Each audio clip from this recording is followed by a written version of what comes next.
महाभारत का युद्ध समाप्त हो चुका था। कुरुक्षेत्र की धूल अब शांत थी और राज सिंहासन पर न्याय का परचम लहरा रहा था। पांडवों ने 36 वर्षों तक हस्तिनापुर में धर्मपूर्वक राज किया, पर समय चुपचाप बीतता रहा और वह घड़ी भी आ गई जब इन वीरों को महसूस हुआ कि अब उनका पृथ्वी पर कर्तव्य समाप्त हो चुका है। भगवान श्री कृष्ण और बलराम पहले ही अपने देह का त्याग कर चुके थे। यदुवंश का अंत हो गया था। ये संकेत था कि अब समय आ गया है। एक दिन युधिष्ठिर ने निर्णय लिया, अब हमें इस शरीर के साथ ही स्वर्ग की ओर प्रस्थान करना है। उन्होंने अभिमन्यु के पुत्र परीक्षित को राज्य सौंपा और युयुत्सु को राजकाज देखने की जिम्मेदारी दी। फिर पांचों पांडव युधिष्ठिर, भीम, अर्जुन, नकुल और सहदेव अपनी प्रिय पत्नी द्रौपदी के साथ हिमालय की ओर चल पड़े। यह यात्रा स्वर्ग की ओर थी, शरीर सहित दिव्यता की ओर। यात्रा प्रारंभ हुई। पर्वत, नदियां, रेगिस्तान और महासागर सब पार करते हुए वे लाल सागर तक पहुंचे। वहीं अग्निदेव प्रकट हुए और अर्जुन से कहा, अब गांडीव का कार्य समाप्त हो चुका है। अर्जुन ने ससम्मान अपने प्रिय धनुष और तरकश अग्निदेव को समर्पित कर दिया। उसी समय एक कुत्ता भी उनके साथ हो गया, चुपचाप पर सजीव निष्ठा के साथ। कुत्ते के बारे में पूछे जाने पर युधिष्ठिर ने कहा, यह मेरी निष्ठा का साथी है, यह भी इस यात्रा का भागी है। इस उत्तर से सभी चकित थे, पर किसी ने विरोध नहीं किया। केदारनाथ के समीप भगवान शिव ने दर्शन दिए और उन्हें स्वर्ग की ओर मार्ग बताया, उत्तर दिशा। वहीं सरस्वती नदी को पार करते समय द्रौपदी को कठिनाई हुई। भीम ने एक विशाल पत्थर नदी में रख दिया, जिस पर चलकर द्रौपदी ने नदी पार की। आज भी यह चट्टान भीम पुल के नाम से प्रसिद्ध है।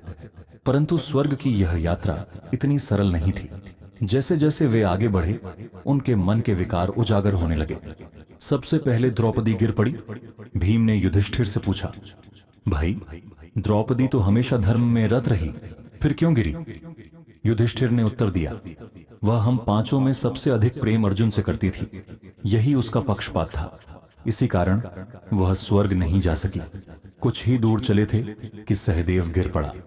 इसका कारण? भीम ने फिर पूछा।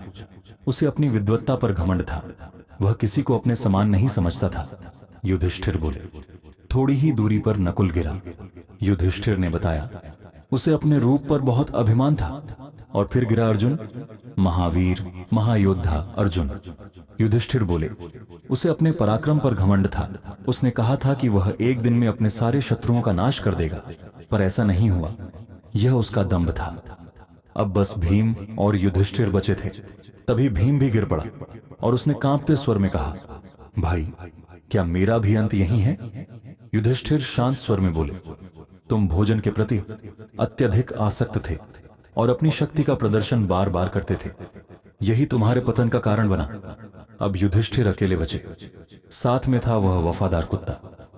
वह स्वर्ग के द्वार तक पहुंचे, जहां इंद्रदेव उनका स्वागत करने आए। पर इंद्र ने कहा, यह कुत्ता स्वर्ग में नहीं जा सकता, इसे यहीं छोड़ो। युधिष्ठिर ने दृढ़ता से उत्तर दिया, यदि यह नहीं जा सकता तो मैं भी नहीं जाऊंगा। यह मेरी निष्ठा की परीक्षा है। तभी वह कुत्ता यमराज के रूप में प्रकट हुआ। उन्होंने कहा, युधिष्ठिर, तुम धर्म के प्रतीक हो। तुमने अपने हर रिश्ते और हर भाव में न्याय किया है। आज तुम्हें शरीर सहित स्वर्ग की प्राप्ति होगी। इंद्र के रथ में बैठकर युधिष्ठिर स्वर्ग पहुंचे, पर वहां जो देखा वह आश्चर्यजनक था। दुर्योधन, वह अधर्मी, स्वर्ग में एक दिव्य सिंहासन पर विराजमान था। युधिष्ठिर चौंके, इसे स्वर्ग क्यों मिला? इंद्र बोले, उसने धर्म की नहीं परंतु युद्ध की मर्यादा का पालन किया। उसने पराक्रम और वीरता से मृत्यु को स्वीकार किया, यही उसका पुण्य बन गया। युधिष्ठिर ने चारों ओर देखा, पर उनके भाई द्रौपदी कहीं नहीं थे। उन्होंने आग्रह किया, मुझे मेरे भाइयों और पत्नी से मिलना है। यदि वे स्वर्ग में नहीं हैं, तो मुझे भी यह लोक स्वीकार नहीं। इंद्र ने एक देवदूत को बुलाया और कहा, उन्हें उनके प्रियजनों के पास ले जाओ। युधिष्ठिर उस देवदूत के साथ एक अंधकारमय दुर्गंधयुक्त मार्ग पर पहुंचे। वहां चीत्कार, गिद्धों की आहट और शवों की बदबू फैली थी। वह स्थान भयानक था। देवदूत ने बताया, यह असूत्र नरक है, आप जब चाहें लौट सकते हैं। पर तभी आवाजें आई, भैया रुको। युधिष्ठिर ने पहचान लिया, ये थे उनके भाई द्रौपदी और कर्ण की आवाजें। उन्होंने देवदूत से कहा, मैं यहीं रहूंगा, मुझे स्वर्ग नहीं चाहिए यदि मेरे प्रियजन यहां हैं। इंद्र ने जब यह सुना तो स्वयं वहां पहुंचे और बोले, यह सब एक परीक्षा थी। युधिष्ठिर, तुमने जब आचार्य द्रोण की हत्या के लिए झूठ फैलाया, वह एक दोष था, पर आज तुमने अपने प्रेम और धर्म की पूर्ण परीक्षा दी है। अब समय है स्वर्ग चलने का। युधिष्ठिर ने गंगा में स्नान किया, मानव शरीर त्याग कर दिव्य रूप धारण किया और स्वर्ग पहुंचे। वहां अर्जुन, भीम, नकुल, सहदेव और द्रौपदी उनका स्वागत कर रहे थे। श्री कृष्ण मुस्कुराते हुए उन्हें देख रहे थे।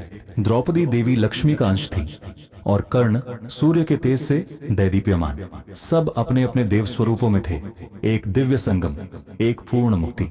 इस प्रकार समाप्त हुई पांडवों की महान जीवन यात्रा, जो केवल युद्ध और सत्ता की नहीं थी, बल्कि आत्मा की शुद्धि और धर्म की पूर्णता की भी यात्रा थी। अगर आपको ये पवित्र कथा पसंद आई हो तो इसे जरूर लाइक करें और ऐसी ही और अद्भुत धार्मिक गाथाएं पाने के लिए हमारे साथ जुड़े रहें। धन्यवाद। ओम ओम।